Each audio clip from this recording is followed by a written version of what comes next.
C'est une nouvelle démarche que les députés de la 15e législature ont adoptée. Celle-là de descendre sur le terrain pour constater de visu les problèmes réels des populations de la Casamance.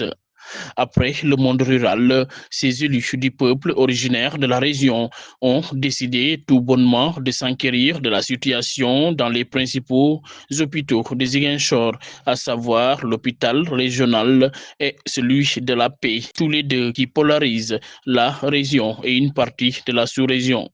Bakary Diédhiou, député à l'Assemblée nationale. Nous sommes en mission terrain dans la région de Ziguinchor, avec mes collègues honorables députés, Oulimata Sidibé, ici présente, et honorable Ousmane Sonko. Une mission terrain qui a commencé depuis le 9 mai, avec notre présence au Gamou annuel de l'imam Ratib de Bignona.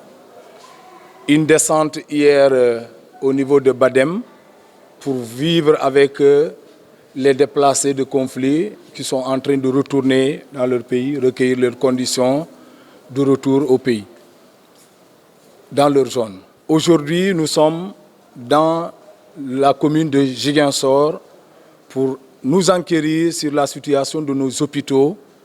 L'hôpital régional de Ziguinchor, c'est là-bas où nous avons commencé, c'est la première étape. Et la deuxième étape, c'est l'hôpital de la Paix de Ziguinchor. Nous nous sommes entretenus avec l'administration. Nous nous sommes également entretenus avec le personnel, après souvent une visite guidée de certains services.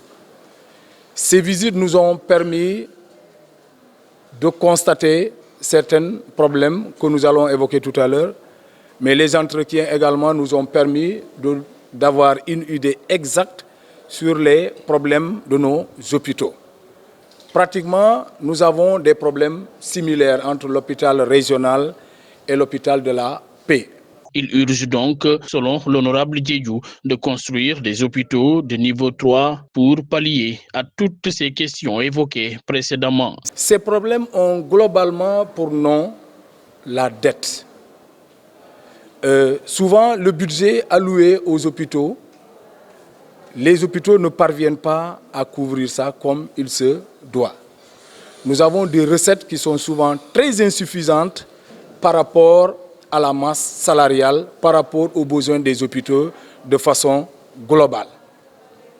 Et si nous prenons par exemple le cas de l'hôpital régional de Ziguinchor où on a fait la première visite, nous avons une masse salariale qui avoisine 71 millions mensuellement, pour des recettes qui tournent souvent autour de 60 à 65 millions.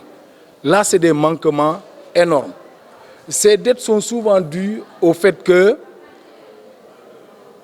faut payer le personnel qui est en grand nombre dépendant des hôpitaux. C'est-à-dire, les fonctionnaires ne sont pas nombreux, ceux-là qui sont payés par l'État. Et la plupart du temps, doivent être payés par l'hôpital. Là, ça pose énormément de problèmes.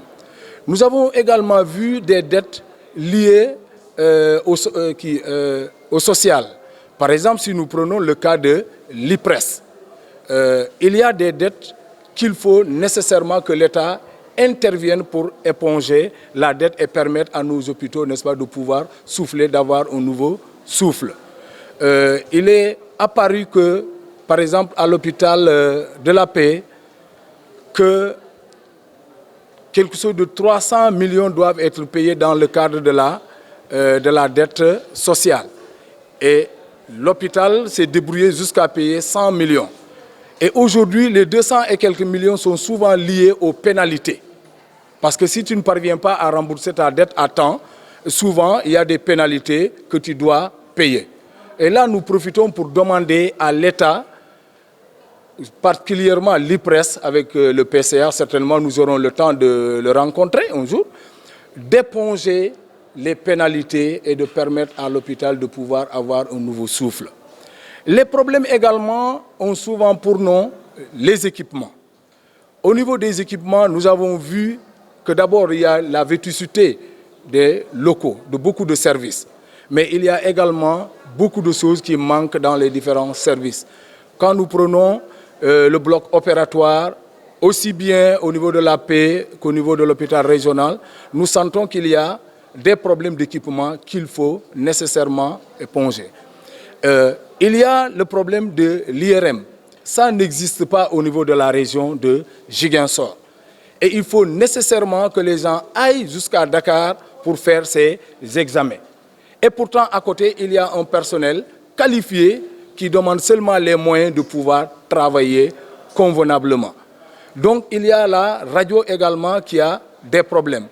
Il y a l'amplificateur, n'est-ce pas, de brillance également qui est en panne il y a très longtemps. Donc, ce qui fait que quand les gens doivent faire la chirurgie, des fois, au lieu de le faire de manière beaucoup plus convenable, ils sont obligés d'intervenir par l'ancienne méthode qui consiste à faire une chirurgie complètement.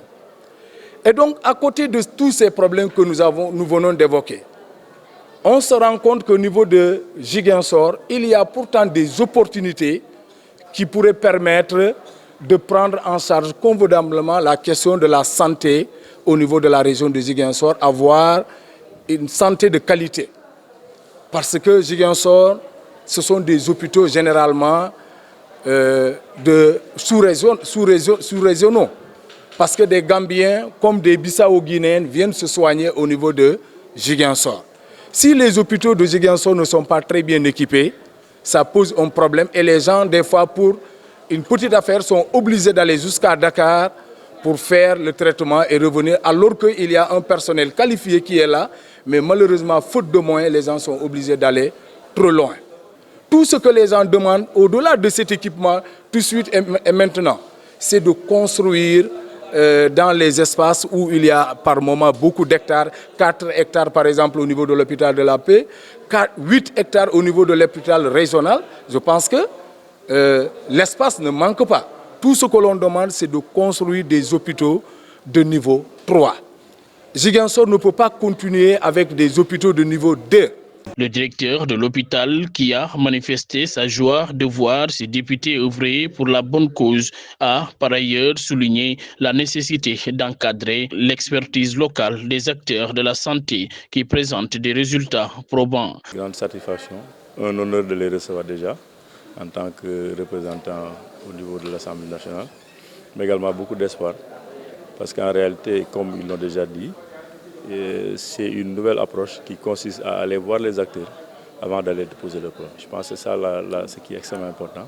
Et aujourd'hui, avec les honorables, on a pu échanger et leur dire nos préoccupations. Et nous avons quand même beaucoup d'espoir pour que ces préoccupations puissent être prises en compte. On ne demande pas l'exception, mais on demande juste à être mis par rapport aux autres. Et là, je pense qu'ils l'ont dit, au niveau de Ziguinchor, il y a les ressources humaines de qualité. L'exemple que je donne, c'est l'hôpital que je connais, l'hôpital de la Paix. Vous avez ici 53 médecins, 20 universitaires, donc 14 professeurs agrégés, et qui ont montré leur preuve. Ce qu'il faut, juste, c'est que l'État mette en place des structures, construire, équiper et mettre les moyens qu'il faut pour que les gens continuent à faire des miracles par rapport à la prise en charge et ce qu'on dit, prendre en charge tous les patients à Ziguinchor et ne plus évacuer de malades. C'est un hôpital de niveau 2. Sur le papier, mais d'après les ressources humaines et le travail qu'on est en train de faire, c'est un hôpital niveau 3. L'autre élément, vous avez vu, c'est la vertu, c'est on est à Casamance. Aujourd'hui, notre hantise, c'est que quand il pleut, pratiquement au niveau de tout l'hôpital, ça soigne. Donc ça, c'est quelque chose qu'il faut régler rapidement. Ça, c'est des problèmes d'urgence. La dette, on l'a dit, c'est-à-dire que c'est comme la maison. Si vous avez besoin de 100 francs alors que vous pouvez avoir 50 francs, vous avez des problèmes.